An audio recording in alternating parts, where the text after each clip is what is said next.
Hey everyone, welcome back. A major warming trend is kicking off this week, and right on its heels, a massive storm system next week.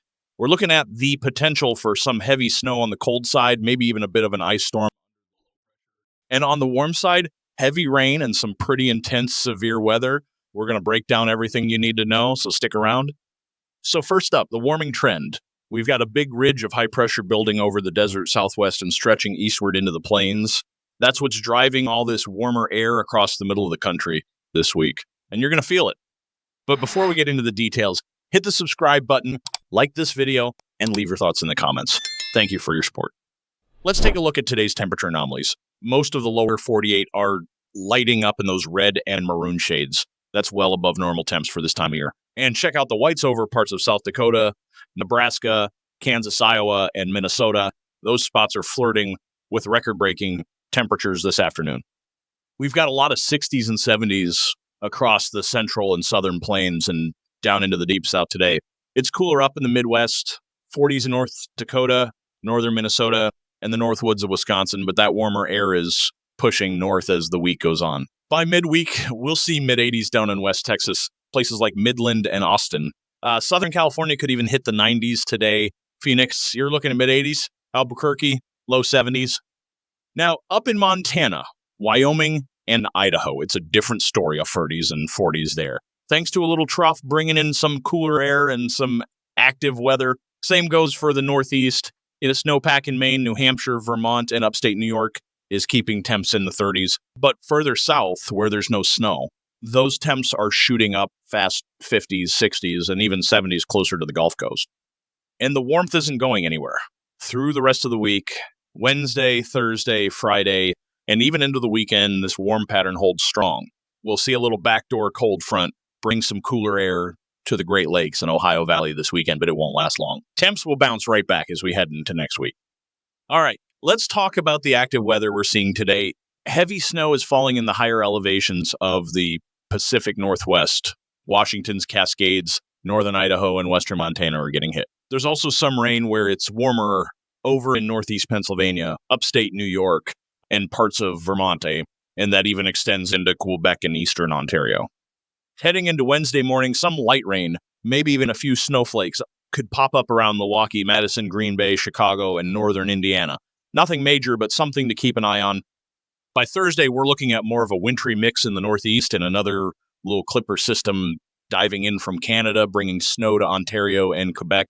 And by Friday, yet another system follows right behind it, dropping snow on the upper peninsula of Michigan and northern Minnesota.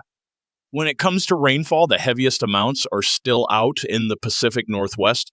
Seattle, Portland, and Northern California could see anywhere from half an inch to an inch and a half of rain. South Florida's also getting in on the action with some shower activity through midweek, around an inch of rain expected. As for snowfall, it's mostly confined to those higher elevations out west.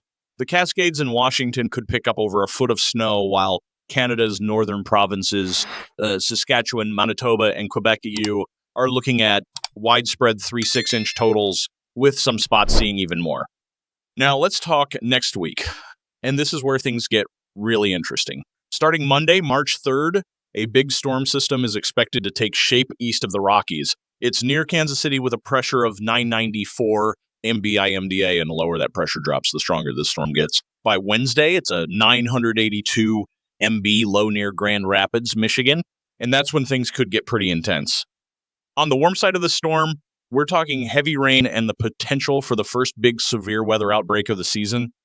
And I'm talking all hazers, damaging winds, large hail, and even some strong tornadoes. On the cold side, heavy snow and ice are very much on the table.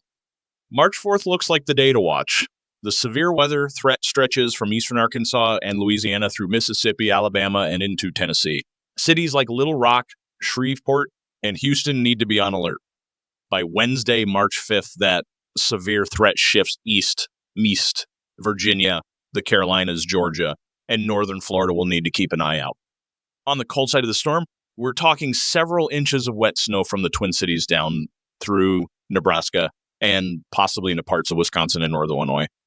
The flash flooding threat is also real, especially in places like Kentucky and the Ohio River Basin, where the ground is already saturated from recent storms. It's not going to take much rain to cause serious issues there. And on the severe side, an energized subtropical jet is going to bring plenty of instability. We're looking at the potential for tornadoes, and yes, some of those could be strong, along with large hail and damaging straight line winds over 60 or 70 MP. The timing on this. A squall line of storms could develop as early as Thursday morning from Arkansas down into Texas and Louisiana. As the day goes on, those storms could evolve into supercells, and that's when the tornado threat ramps up, especially in Mississippi, Alabama, and Tennessee. Now, speaking of that cold front, the Storm Prediction Center has already issued a general thunderstorm risk for Thursday, the 27th. So we'll be keeping a close eye on the potential for some stronger storms there. It's not looking like a severe outbreak or anything right now, but the ingredients are there for some rumbles of thunder and some gusty winds. One thing we'll keep seeing in these models, and this is basically the theme of today's video, there's these long-lived warm-ups followed by these short-lived but pretty intense cold snaps. So keep that in mind as we move through the next week or two. It's going to be a lot of back and forth with temperatures. By Friday afternoon, that next shot of Arctic air has already come and gone, and the warmth starts pushing its way back in. And I've got to say, I really like what the National Weather Service is showing in their 6, 10-day and 8, 14-day outlooks. Those cold pockets are going to hang around in certain areas even as the east warms up. And that's thanks to the boundary set up between the warm and cold air masses. Now, let's talk about this hefty Clipper system moving into the Great Lakes. We're seeing a 988 MB low right over the upper peninsula of Michigan, bringing moderate to heavy snowfall across a lot of the region. This could end up being a pretty significant event for those areas. All right, by Saturday morning, March 1st, that system starts pushing into the northeast. But because the low is hugging the Canadian border, most of the heavier snowfall stays confined to the higher elevations and interior areas, while the coast mostly gets rain. Fast forward to Sunday afternoon, March 2nd, and here comes another Arctic blast. But again, it's short-lived. We're talking maybe 24 to 48 hours of really cold air before that warmth bounces right back. You're going to see this pattern over and over. Big cold snaps, quick rebounds. By early next week, we start seeing some action out west, too. Rain for the lower elevations, snow for the mountains. Pretty much exactly what you'd expect.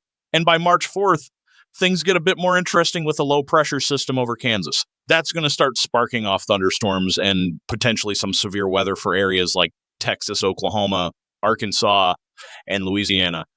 By the time we hit the afternoon of March 4th, everything just explodes. We're seeing thunderstorms firing up across a huge stretch of the South Texas, Oklahoma, Arkansas, Louisiana, Missouri, Illinois, Kentucky, Tennessee, and maybe even Mississippi. And this could set the stage for a more serious severe weather event. As we move into March 5th, that severe threat shifts toward the East Coast. By Wednesday evening, we're talking about the potential for strong storms from Pennsylvania and New Jersey all the way down to Florida. And behind that system, you guessed it, another big blast of cold air. And let me tell you, that low pressure system over eastern Canada on March 6th, that's one of the most intense storms we've seen all winter. We're talking about a 976 MB low bringing heavy snow and strong winds across the northern tier. By March 7th, things get even crazier. The models are hinting at a potential southern snowstorm.